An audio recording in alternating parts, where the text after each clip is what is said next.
사람의 체온은 항상 36.5도를 유지해야 한다고 얘기를 하지요. 이 36.5도를 유지하는 것을 항온이라고 얘기를 합니다. 항상 따뜻할 온, 항상 따뜻함을 유지하는 36.5도. 체온이 1도를 우리 몸에서 내려가게 되면 면역력이 30%가 떨어지게 되고요. 체온이 1도 올라가게 되면 면역력이 5배로 강해진다고 그래요. 그래서 36.5도의 항온이 무너지게 되면 체온이 변화가 심하게 됨으로 인해서 우리의 몸은 고통을 받게 됩니다. 그런데 항온만큼 중요한 것이 또 하나 있는데 그것이 바로 항심입니다. 항상 마음심, 항상 같은 마음, 항상 한결같은 마음입니다. 항온을 유지하면 육신을 살리게 되지만 항심을 유지하게 되면 영혼을 살려낸다고 합니다. 항심, 좋아하는 사람들을 끝까지 좋아해주고 또 섬겨야 될 사람들을 마지막까지 섬겨주는 삶이 항심이라고 얘기합니다. 창세기 50장과 출애굽기 1장 사이에는 약 400여 년의 시간이 흐르게 되지요. 총리 요셉이 형들에게 팔려서 총리가 되고 형들을 만나고 가족들을 전부 애굽으로 인도하게 됩니다. 총리의 희화에서는 그 가족들이 참 많은 존경을 받고 아름답게 살았지만 세월이 흐름에 따라서 요셉도 죽고 그 형제들도 죽고 요셉을 알지 못하는 새 왕이 일어나게 되자 어느 날 한순간에 이스라엘 민족들을 노예로 만들어버리게 되지요. 그들은 노예가 돼서 이제 급기야 아들을 낳으면 나일강에 던져야 되는 이런 비참한 상황 속에서 그때서야 그들은 비로소 하나님의 이름을 부르게 됩니다. 하나님께서는 그들의 고통과 부르짖음을 들으시고 아브라함에게 세운 언약을 기억하셔서 이스라엘의 자손을 구원할 모세 한 사람을 준비시키게 됩니다. 그 아이가 태어나게 되죠. 그렇다면 하나님께서는 아브라함에게 어떤 언약을 하셨을까?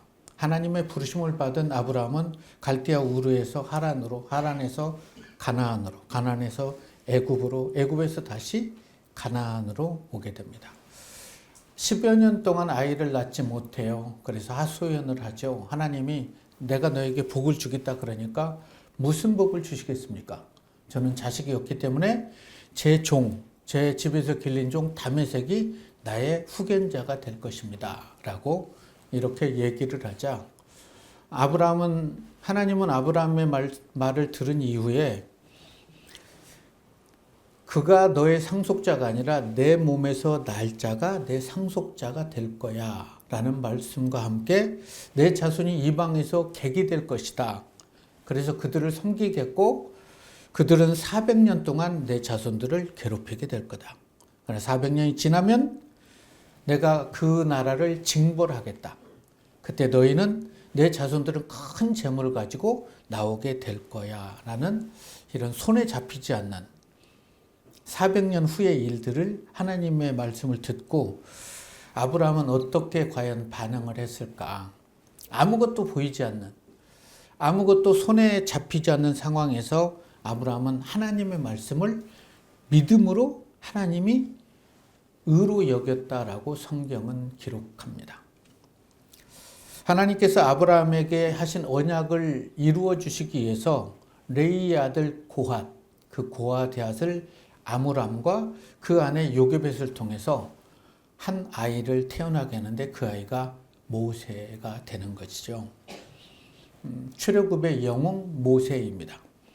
아브라함에게 약속하셨던 대로 400년이 지나자 모세를 통해서 하나님은 10가지 재앙으로 그들을 이스라엘 민족을 애굽에서 구원하시고 홍해를 가르고 이제 시내 광야로 인도하게 되는데 약속대로 큰 재물을 가지고 그들이 나오게 됩니다. 그 나오면서 그들은 하나님을 찬양하고 홍해를 가르친 하나님을 찬양하게 됩니다. 하나님의 은혜와 그런 엄청난 인도하심을 목격했던 그런 이스라엘 자손들은 앞으로 그들의 삶에 항온과 항심을 유지하며 늘 한결같이 하나님을 찬양했을까요? 오늘 함께 은혜 나눌 말씀은 출애굽기 16장 1절에서 8절의 말씀입니다. 이스라엘 자손의 온 회중이 엘림을 떠나 엘림과 시내산 사이에 있는 신광야에 이르니 애굽에서 나온 후 둘째 달 15일이라.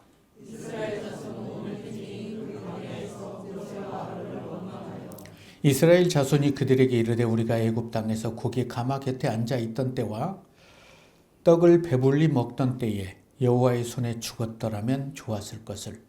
너희가 이 광야로 우리를 인도해 내어 이 온 회중이 주려 죽게 하는도다.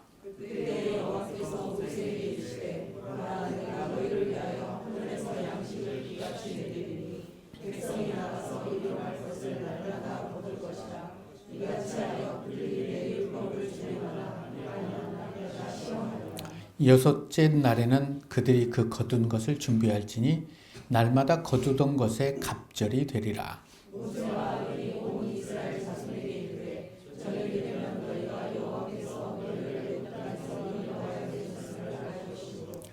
아침에는 너희가 여호와의 영광을 보리니 이는 여호와께서 너희가 자기를 향하여 원망함을 들으셨음이라. 우리가 누구이기에 너희가 우리에 대하여 원망하느냐.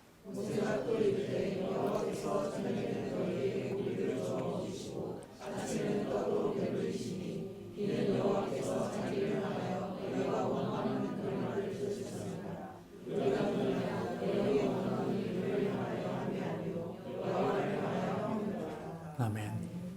이스라엘 백성들이 하나님의 은혜로 홍해를 가르고 이제 엘림과 시내산 사이에 있는 신광야에 도착을 했습니다.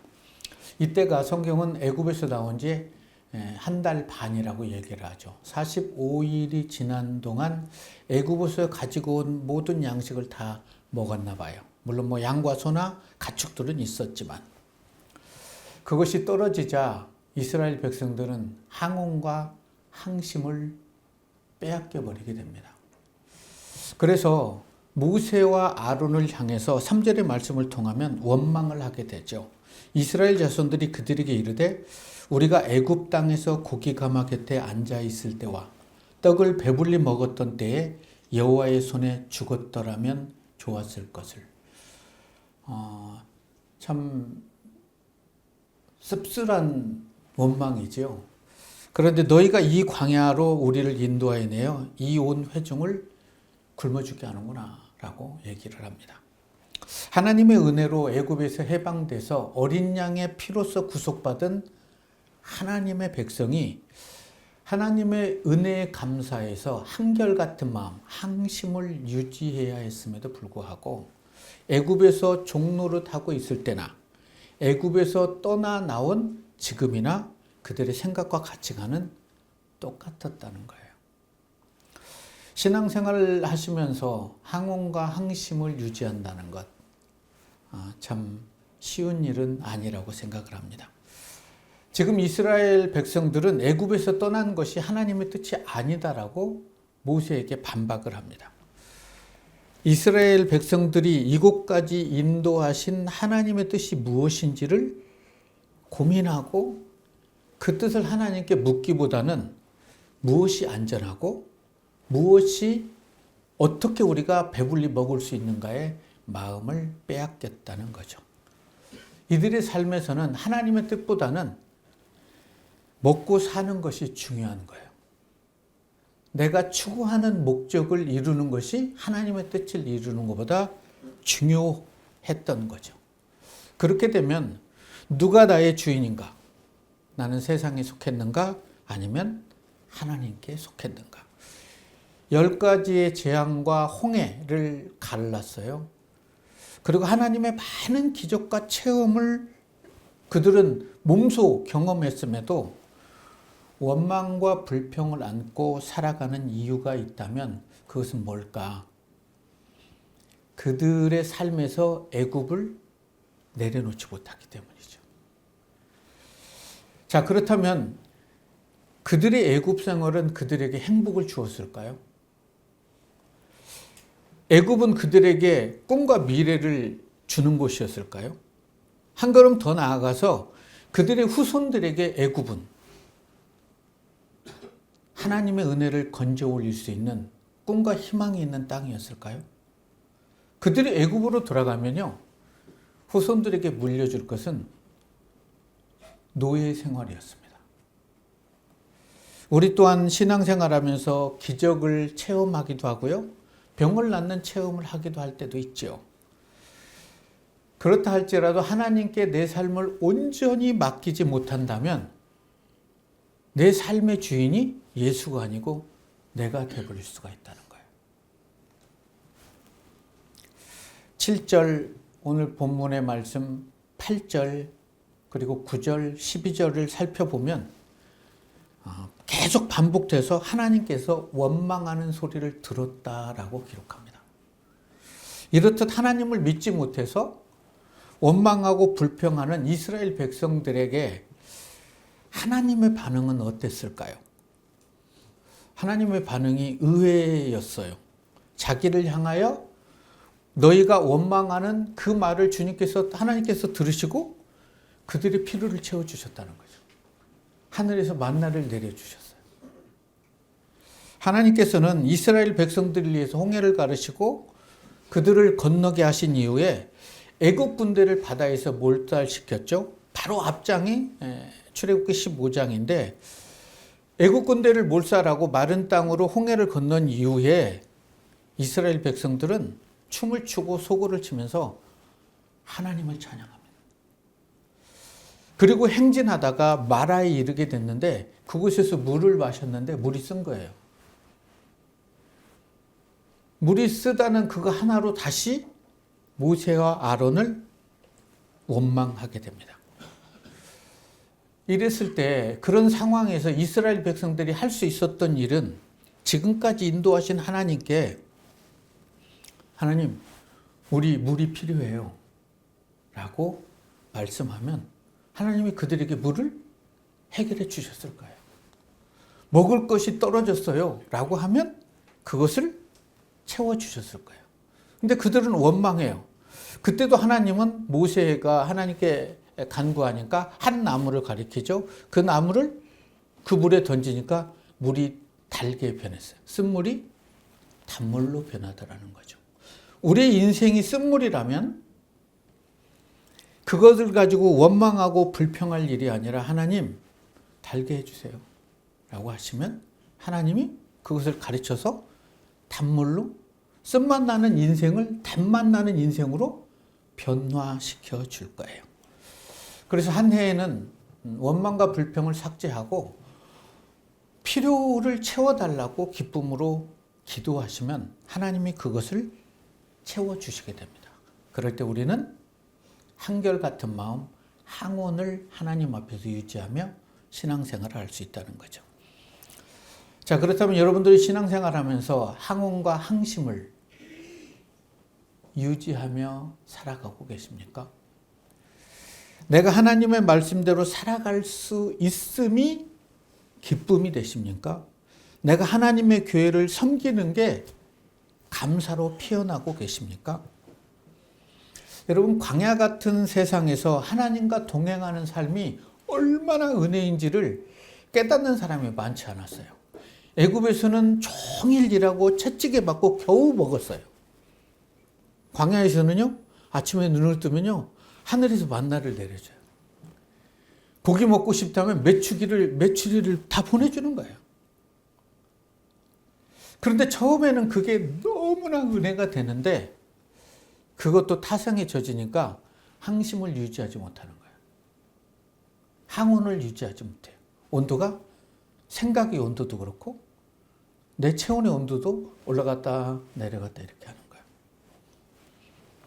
그래서 그들은 하나님이 그들이 아무 일도 하지 않고 광야에서 하나님의 말씀을 듣고 그 말씀으로 준비되어서 살아가기만 하면 그들의 모든 인생 문제를 해결해 주셨어요.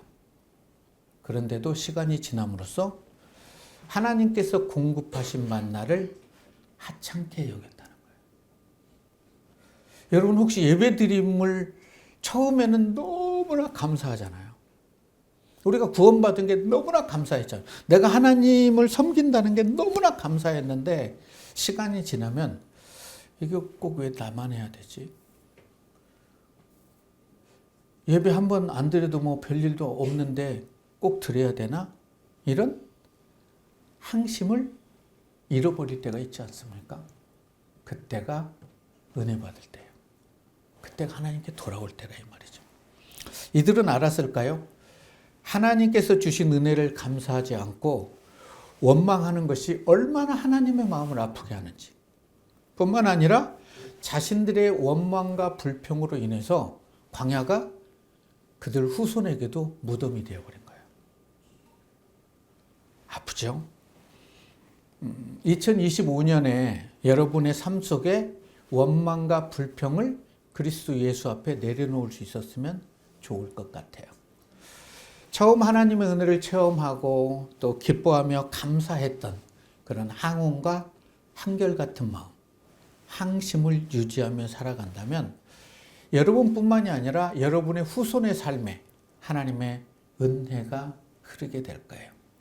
신앙생활은 자원에서 기쁨으로 예배하며 감사하며 섬길 때 하나님 안에 있는 모든 축복이 흐르게 되죠. 하늘에서 내려오는 하나님의 말씀인 만나를 먹으면서 여러분들은 행복하셨습니까? 아니면 말씀을 들으면서도 하나님의 말씀에 순종하는 삶을 살아가기보다는 감사를 상실한 채 때로는 움츠려들고 때로는 원망하며 살아오고 있지는 않았습니까? 그런데요, 아프면 그리고 어떤 큰 재난에 어찌할 수 없는 상황에 놓이게 되면 사람은 겸손하게 되고요. 그렇게 큰 죄를 지지 않았는데도 내가 지금까지 살아오면서 하나님께 지은 죄가 뭘까? 이러면서 겸손해집니다. 아픈 순간 그가 다른 사람보다 많은 재물을 가지고 많은 학식을 가졌다 할지라도 그것을 결코 자랑하지 않습니다. 뇌혈관 하나만 하나님이 살짝 건드리면요, 그가 가진 지식, 그가 가진 모든 것들은 이게 아무것도 아니구나 라는 걸 깨닫게 되죠. 내가 지금까지 살아오면서 내 육신에 아무 문제가 없이 건강하게 살아온 게 당연한 게 아니라 하나님의 은혜구나 라는 걸 깨닫게 되죠. 그래서 아프면 기도가 짧아집니다. 그리고 아프면 주위를 돌아볼 시간이 없어요. 그냥 살려주세요. 그 말도 더 아프면 사치가 돼서 그냥 하나님만 부르게 됩니다. 그때 하나님이 응답해 주시죠. 하나님의 말씀이 내 삶에 은혜로 뿌리 내리게 되면 한 번도 상처받지 않은 것처럼 나에게 상처 준 사람들까지도 그 상처를 붙들고 그들을 축복할 수 있어요. 말씀을 통해서 예수 그리스도를 나의 주인으로 고백하게 되면 생명의 복음을 위해서 마치 오늘이 마지막 날인 것처럼 하나님께 감사하며 살아갈 수 있습니다. 이스라엘 백성들이 애굽에서 노예 생활을 했을 때는 그들의 삶에는 희망이란 단어가 삭제되어 있었어요. 절망 속에서 살아가면서 울부짖는 그들의 기도를 하나님이 들으셨어요. 그리고 그들을 10가지의 재앙으로 홍해를 가르고 이곳까지 인도하셨어요. 그때는 막 찬양하고 감사했는데 먹을 물과 양식이 없으므로 그들은 애굽에서 먹다가 죽었으면 참 좋았을 것을 하는 그런 모습을 본 하나님은 화가 난 게 아니라 아직은 어린아이잖아요. 그래서 그럴 수 있어. 그런 신앙이야 라고 얘기를 생각했던 것 같아요. 하나님께서는 그래서 모세를 준비하셨죠. 그리고 다시 애굽으로 돌아갈 수 없게끔 육지길로 그들을 인도하지 않고 바닷길로 인도를 하신 거죠. 그리고 그들을 필요를 다 채워주게 된 거죠. 우리가 살아가면서 천국을 살아가면서도 이거 천국이 아니야 라고 생각한 사람들은 지옥의 삶을 살아갈 수밖에 없습니다. 이들은 광야에서 채찍을 맞으며 노예 생활을 했던 애굽을 그리워하는 거죠. 그래서 광야 생활을 실패한 삶이라고 얘기를 했어요. 그렇다면 정말 이들이 실패한 삶을 살아가고 있는 것일까요? 하나님이 이들을 구원하시기 위해서 모세를 80년간 준비시켰어요. 그 80년 동안 히브리 백성들은 애굽에서 처절한 만큼 엄청난 학대를 받았어요. 이들은 하나님께서 광야로 초청해서 하나님의 말씀의 훈련을 받게 하시고 애굽을 이들의 삶에서 하나님께서는 지우고자 했죠. 그러나 그들은 애굽 생활을 그리워했다는 거죠. 모세도 하나님께 쓰임받기 위해서는 80년이라는 기간을 하나님의 말씀으로 준비되었어요.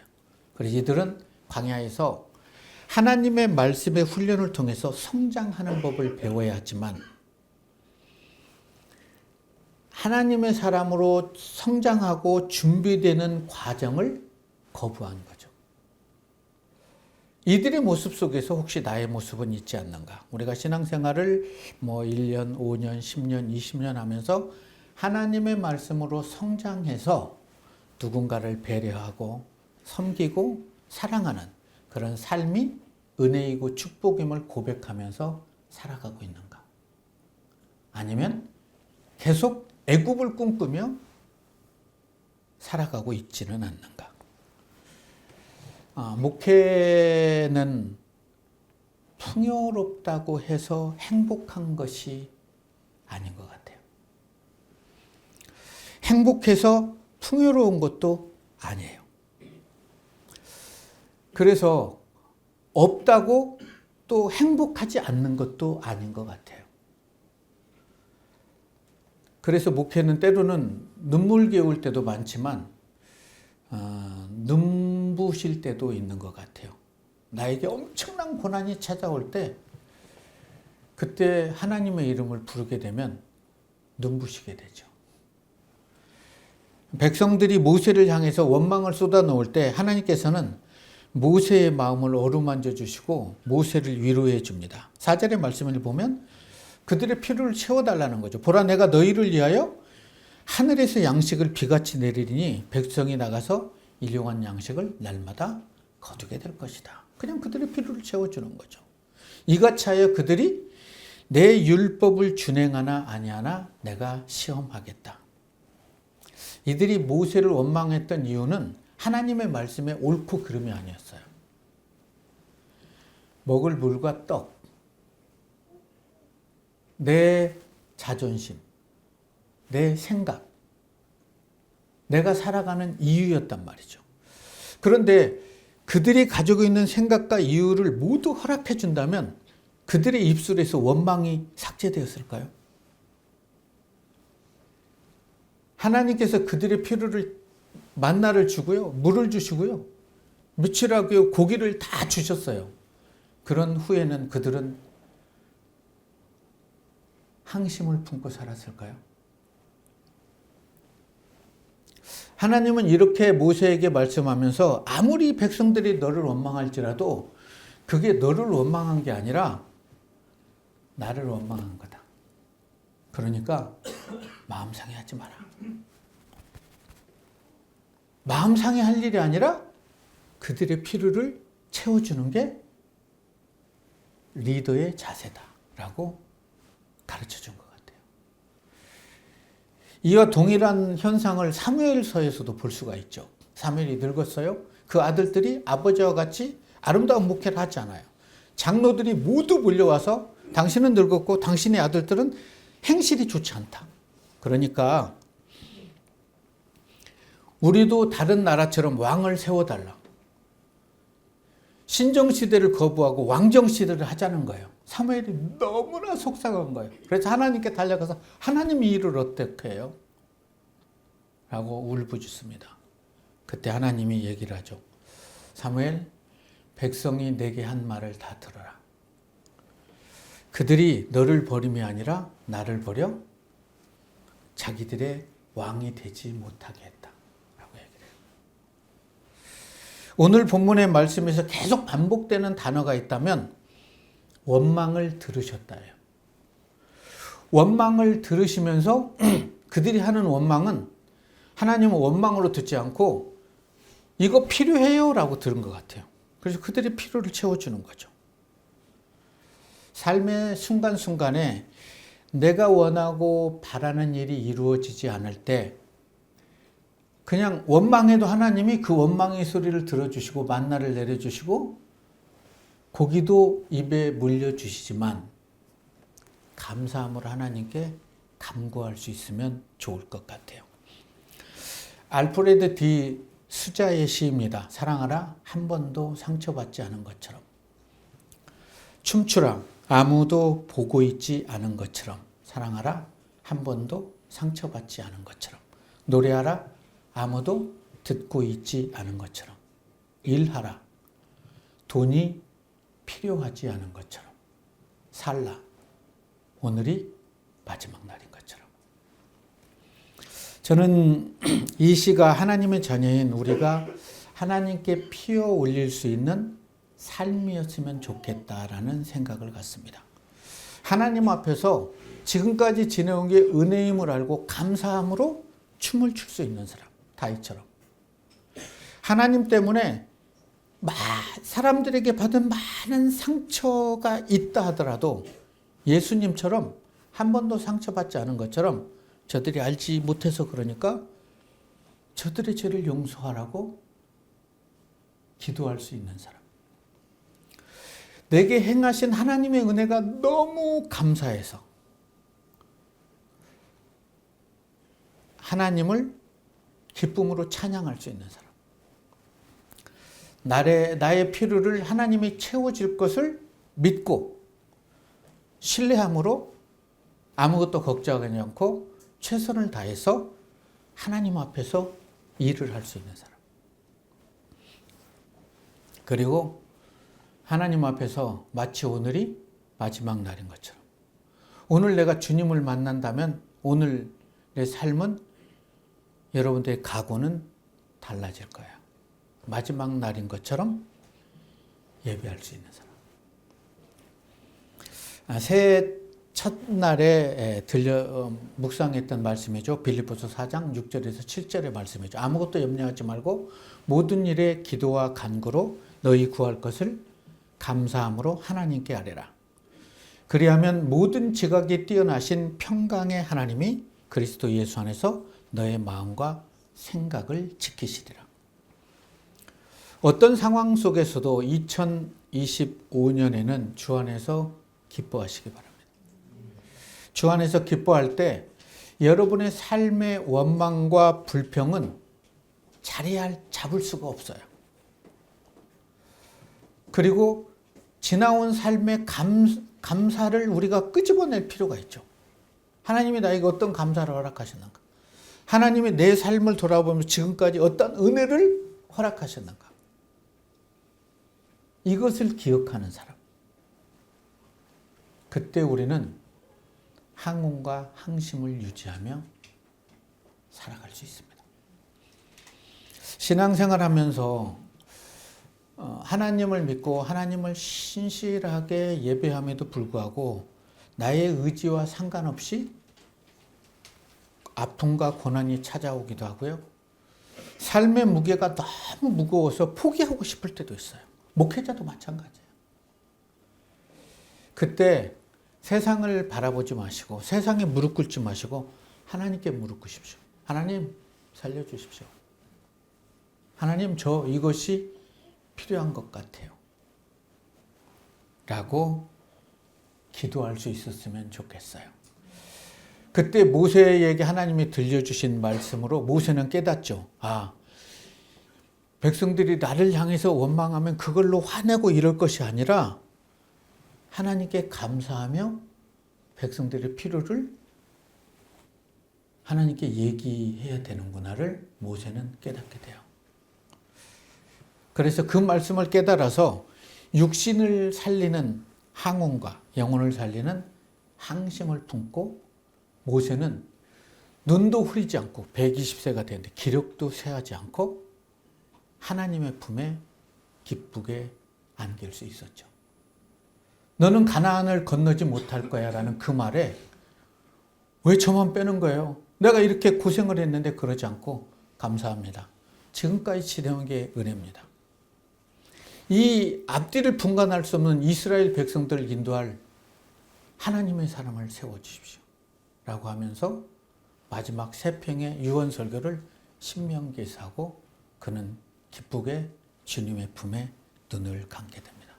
항온과 항심을 하나님 앞에서 품고 그렇게 살다가 눈물겨운 삶이 아니라 눈부신 삶을 펼쳐갔던 모세. 그는 참 아름다운 사람이었죠. 좋아하는 사람들을 끝까지 좋아해주고 섬겨야 될 사람들을 마지막까지 기쁨으로 섬겨질 수 있는 삶이 저는 여러분의 삶이기를 축원합니다.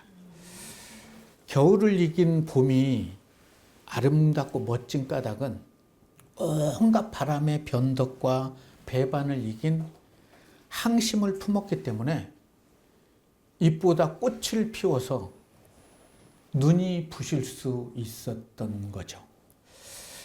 지금까지 여러분의 삶이 눈물겨운 삶이었다면 하나님을 향한 항심과 항온을 유지함으로 눈부신 삶을 펼쳐갈 수 있었으면 좋을 것 같아요. 그런 은혜가 저와 여러분의 심령에 함께 하시기를 우리를 죄에서 구원하신 예수님 이름으로 축원합니다.